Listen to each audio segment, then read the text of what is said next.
Hi friends, I am Monica, first professionally a medical student at BPS GMC. Welcome to MedPrep classes, and in this video we will start about various contraceptive methods. Let us start the topic. Natural methods work on the principle of avoiding chances of ovum and sperms meeting. जो natural methods होते हैं उसके अंदर क्या किया जाता है, avoid किया जाता है chances of meeting of ovum and sperms. Periodic abstinence is one such method in which the couple avoid or abstain from coitus from day 10 to 17 of the menstrual cycle when ovulation could be expected. तो periodic abstinence का जो period होता है वो क्या होता है, 10 to 17 of the menstrual cycle. ये एक इंपॉर्टेंट क्वेश्चन है. As chances of the fertilisation are very high during this period, so couple is advised to avoid coitus during this interval, and it is also called the fertile period. Therefore, by abstaining from coitus during this period or conceptions could be prevented. Withdrawal or coitus interruptus is another method in which the male partner withdraws his penis from the vagina just before ejaculation so to avoid insemination. And lactational amenorrhoea. अब lactational amenorrhoea क्या है, जिसको हम बोलते हैं absence of menstruation. ये period कब होता है? Lactational amenorrhoea method is based on the fact that ovulation and therefore the cycle do not occur during the period of intense lactation following parturition. Parturition के बाद जो लैक्टेशन पीरियड होता है near by 6 months तक क्या होता है, जो ओव्यूलेशन होती है, ओव्यूलेशन की प्रोसेस वो एब्सेंट होती है. इसीलिए क्या है, मेंस्ट्रुएशन की प्रोसेस भी एब्सेंस होती है, absence of menstruation, and therefore the जो साइकिल है do not occur during the period of intense lactation. Therefore as long as the mother breast feeds the child fully, chances of conception are almost nil. Okay, and however this method has been reported to be effective only up to a maximum period of 6 months following parturition. अब ये भी एक important question है. And lactational amenorrhoea आप in the whole sense समझ गए होंगे कि पार्चुरेशन के जस्ट बाद जो लैक्टेशनल पीरियड होता है अबाउट 6 मंथ्स का, उसके अंदर क्या होता है कि जो ओव्यूलेटरी साइकिल होती है वो प्रेजेंट नहीं होती है. इसलिए क्या है, एब्सेंस ऑफ मेंस्ट्रुएशन होती है और जो चांसेस ऑफ कंसेप्शन होते हैं इस पीरियड में नील होते हैं. एज नो मेडिसिन और devices are used in these methods. जो हमने ऊपर 3 मेथड पढ़े हैं, सबसे पहला क्या था, पीरियोडिक एब्स्टिनेंस, देन विड्रॉल और कोइटस इंटरप्टस और लैक्टेशनल एमिनोरिया. ये तीनों मेथड्स में क्या है, हमने कोई भी ड्रग का यूज नहीं किया है, तो इसीलिए वहां पे साइड इफेक्ट्स के कोई भी चांस नहीं है, आर ऑलमोस्ट नील. ओके, ये भी एक इंपॉर्टेंट लाइन है. And chances of failure throw of this method are also high. लेकिन इन जो तीनों मेथड्स हैं, नेचुरल मेथड्स, इनके चांसेस ऑफ फेलियर हैं वो बहुत ज्यादा हाई हैं. ओके, साइड इफेक्ट्स इनके नील हैं लेकिन चांसेस ऑफ फेलियर बहुत ज्यादा हाई हैं. एंड नाउ बैरियर मेथड्स को पढ़ें तो in barrier methods ovum and sperms are prevented from physically meeting with the help of barriers. अलग अलग तरह के बैरियर्स का यूज करते हैं. Such methods are available for both male and females. Like condoms are barriers made up of thin rubber or latex sheath that are used to cover the penis in the male or vagina and cervix in the female. अब question कहाँ से आता है, सबसे पहले condoms को बनाया किससे जाता है, थिन रबर और लेटेक्स शीट से. और ये फीमेल के अंदर के किन चीजों को कवर करते हैं, वेजाइना एंड सर्विक्स जो एक्सटर्नल ऑर्गन है, एक्सेसरी रिप्रोडक्टिव ऑर्गन, उनको कवर करते हैं. And just before the coitus so that the ejaculated semen wouldn't enter the female genital tract और reproductive tract. This can prevent conception. And Nirodh is a popular brand of condom for the male. इस पे भी paper में एक बार question आ चुका है. निरोध क्या है, मेल कॉन्डम का एक ब्रांड है. Use of condoms has increased in recent years due to additional benefit of protecting the user from contracting STIs जो sexually transmitted infections होते हैं, and AIDS जो है एक्वायर्ड इम्यूनोडेफिशिएंसी सिंड्रोम, उससे यूजर को प्रोटेक्ट करता है। ओके, तो ये एक बहुत ही इंपॉर्टेंट पॉइंट है कॉन्डम्स के रिलेटेड। And both the male and female condoms are disposable हैं condoms and can be self inserted and thereby gives privacy to the user.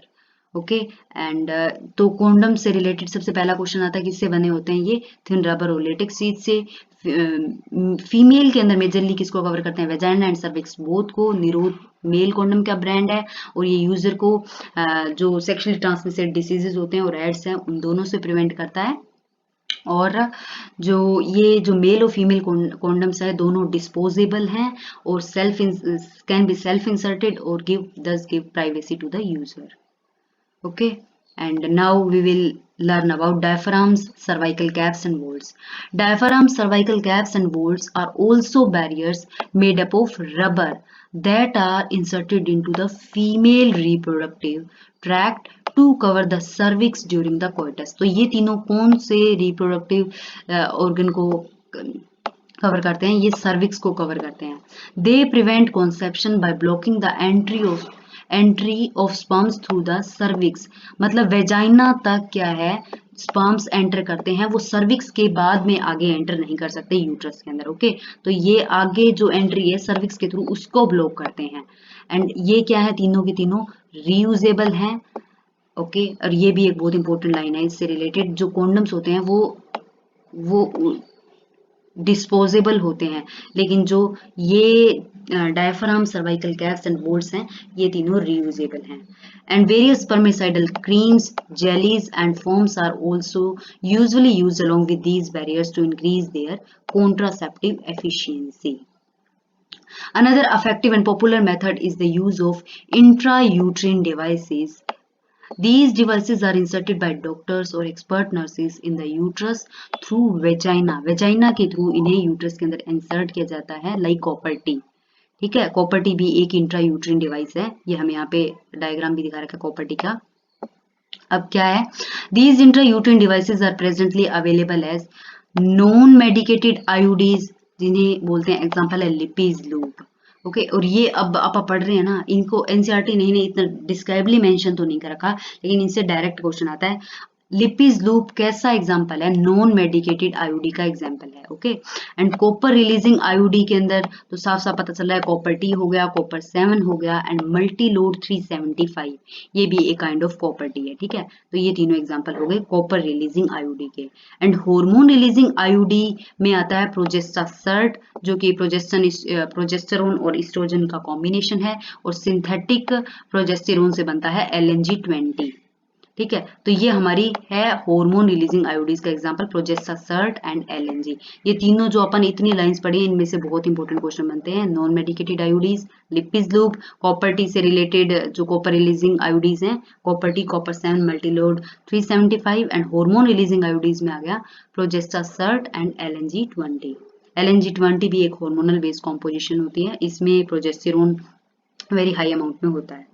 आयोडीज increase phagocytosis of sperms within the uterus. अब IUDs work कैसे करते हैं, सबसे पहला काम है इनका phagocytosis of sperms within the uterus and copper ions release suppress करते हैं, स्पर्म मोटिलिटी को सप्रेस कर देते हैं copper ions, and the fertilising capacity of sperm को, दोनों को कम करते हैं। ये स्पर्म कॉपर आयंस होते हैं स्पर्म की मोटिलिटी को, और जो स्पर्म की फर्टिलाइजिंग कैपेसिटी है उन दोनों को डिक्रीज करते हैं। Okay, copper ions. अब इन सभी लाइनों से बहुत इंपॉर्टेंट क्वेश्चन आते हैं, थोड़ा सा चेंज कर देगा आपको, जंबल करके देगा और यही क्वेश्चन पक्का आएंगे। ठीक है, डिट्टो यही क्वेश्चंस मिलते हैं। IUDs increase phagocytosis of sperms within the uterus. IUD कैसे काम करती है, फेगोसाइटोसिस से, और कॉपर आयंस कैसे काम करते हैं वो मैंने आपको बता दिया। मोटिलिटी को कम करेंगे, फर्टिलाइजिंग कैपेसिटी ऑफ स्पर्म को कम करेंगे।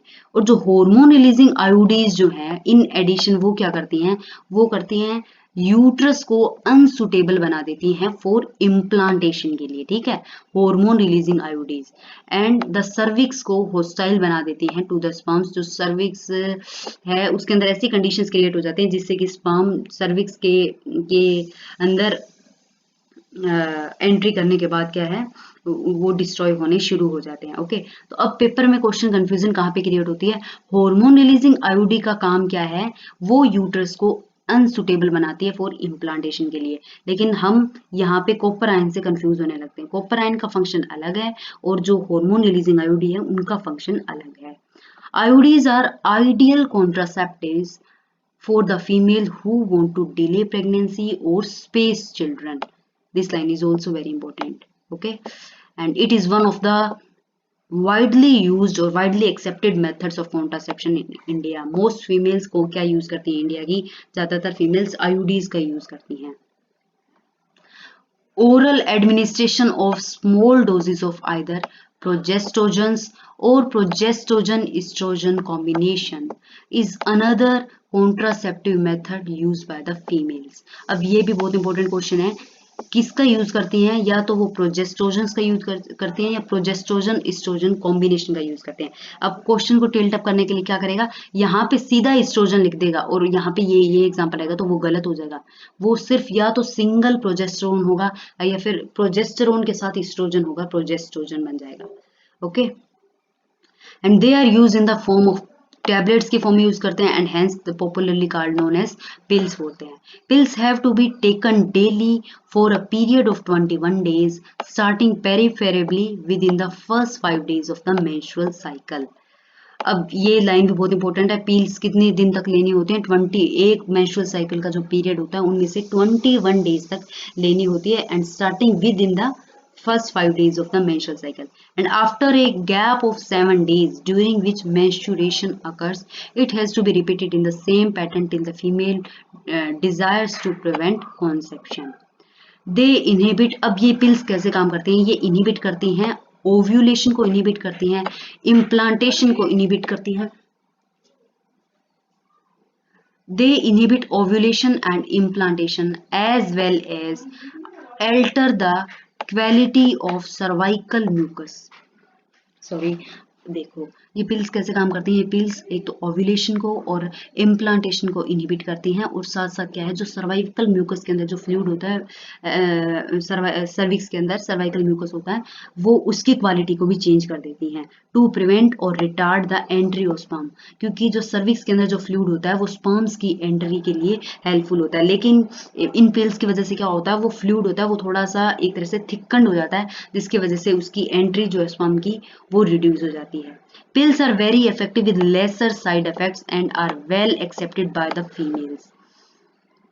ये लाइन भी बहुत इंपॉर्टेंट है। वैसे जनरली क्या होंगी, पिल्स होंगी वो साइड इफेक्ट्स तो होंगे ना उनके, लेकिन इन्होंने साफ साफ बोल रखा है उनके लेसर साइड इफेक्ट्स हैं। तो ये पेपर में जब लाइन आएगी तो हमें एकदम से लगेगा ये तो गलत है लाइन की। अगर कोई ऐसे बोले pills are very effective with lesser side effects, तो एक बार के लिए लगता है जैसे ये लाइन गलत है, लेकिन सच में इन पिल्स के साइड इफेक्ट्स हैं वो बहुत कम देखने को मिल रहे हैं। सहेली the new oral contraceptive for the females contain a non steroidal preparation. अब ये बहुत इंपॉर्टेंट क्वेश्चन है कि सहेली के अंदर जो प्रिपरेशन है वो नॉन स्टीरोइडल प्रिपरेशन है, मतलब उनके अंदर स्टीरोइड नहीं है, सहेली जो ड्रग है उसके अंदर, और एक तरह की 1 से वीक पिल है। ओके, मैंने आपको ये पहले बताया था, with very few side effects and high contraceptive value. Okay, and ये हमें वेरियस तरह के इम्प्लांट्स दिखा रखे हैं यहाँ पे, ऊपर भी एक तो डायग्राम गए हैं, उनको मैं आपको एक बार डिस्क्राइब कर दूं। प्रॉपर्टी का मैंने आपको बता दिया था, this is condom for female and this is condom for male. Okay, and now let's move.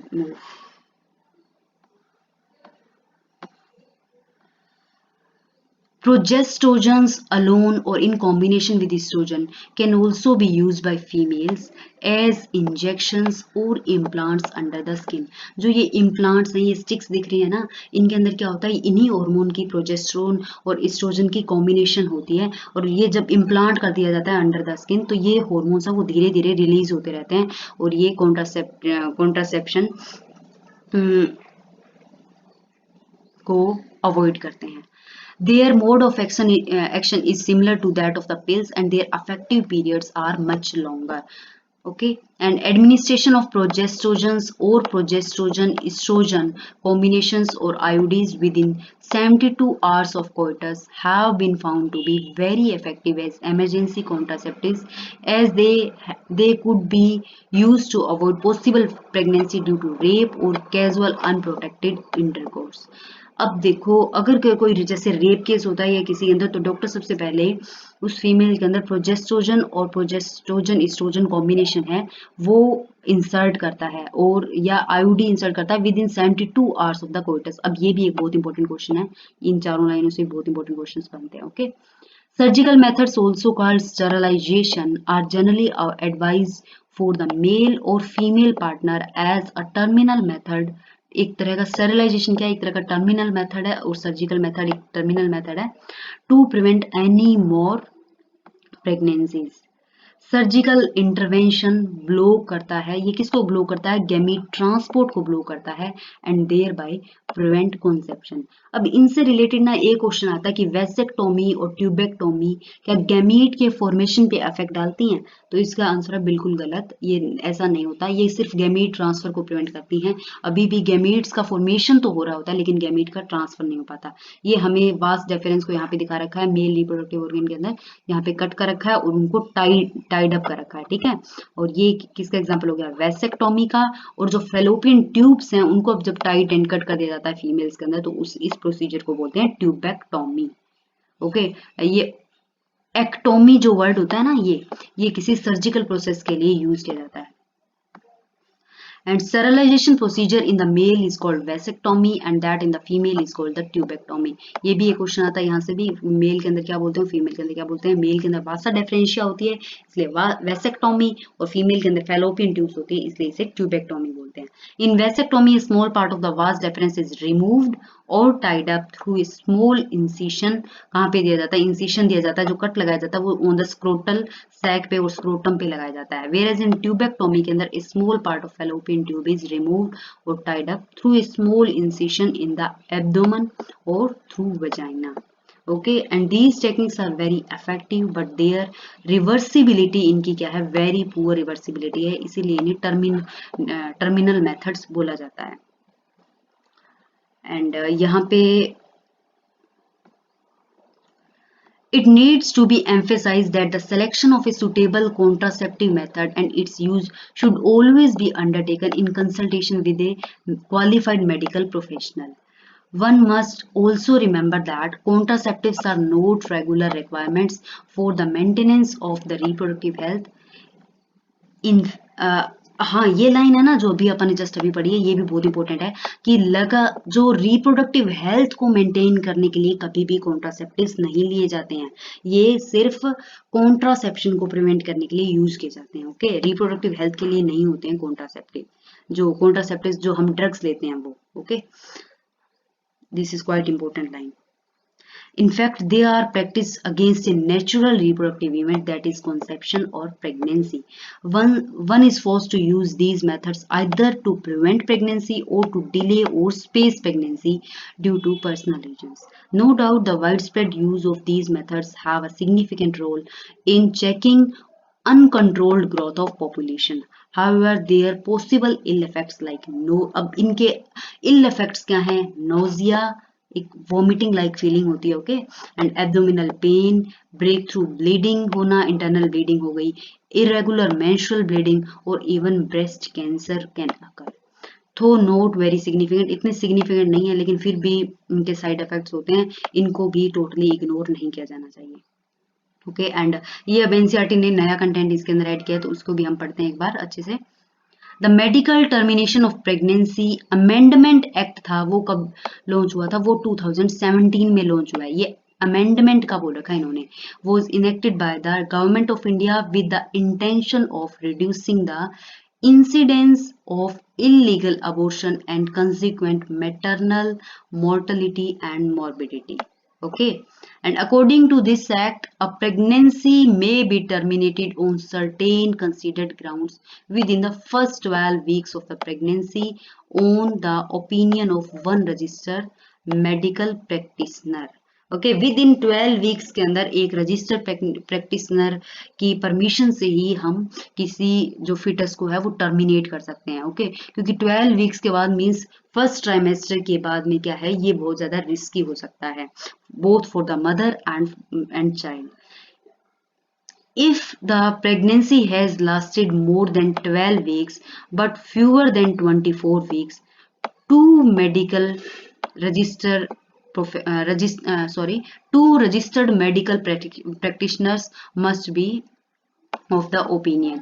अगर हम 12 वीक्स के बाद में कर रहे हैं बट लेस देन 24 वीक्स, तो क्या है, कम से कम 2 मेडिकल प्रैक्टिशनर्स की परमिशन होनी चाहिए, formed in good faith and that are required ground, means इनकी परमिशन होनी चाहिए। ये ना जो डाटा अब पढ़ रहे हैं हम, ये इम्पोर्टेंट है और ये अमेंडेड डाटा है, तो इसको आपको याद करना होगा। ओके, और इससे भी क्वेश्चंस बनते हैं। The ground for such terminations of pregnancies are the continuation of pregnancy would involve a risk to the life of the pregnant woman or of grave injury, physical or mental health।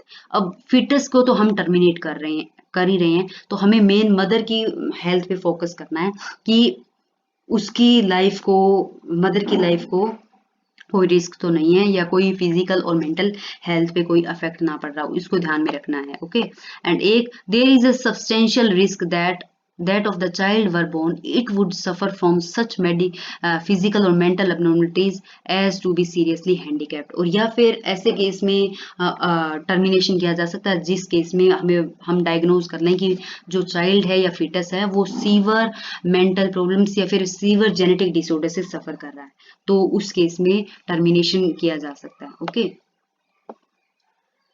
and this is all for today, and in the next video we will start medical termination of pregnancy in the detail। and thank you guys, if you have any queries you can ask me in comment section, और आप इनके question साथ साथ कर लीजिए, और अगर आपको उनमें भी कोई डाउट आ रहा है, प्रीवियस ईयर क्वेश्चन सबसे पहले अटेम्प्ट करने हैं आपको, अगर उनमें कोई डाउट हो तो आप मुझसे पूछ सकते हैं, शेयर कर सकते हैं। and please do like and subscribe my channel। see you soon guys, thank you।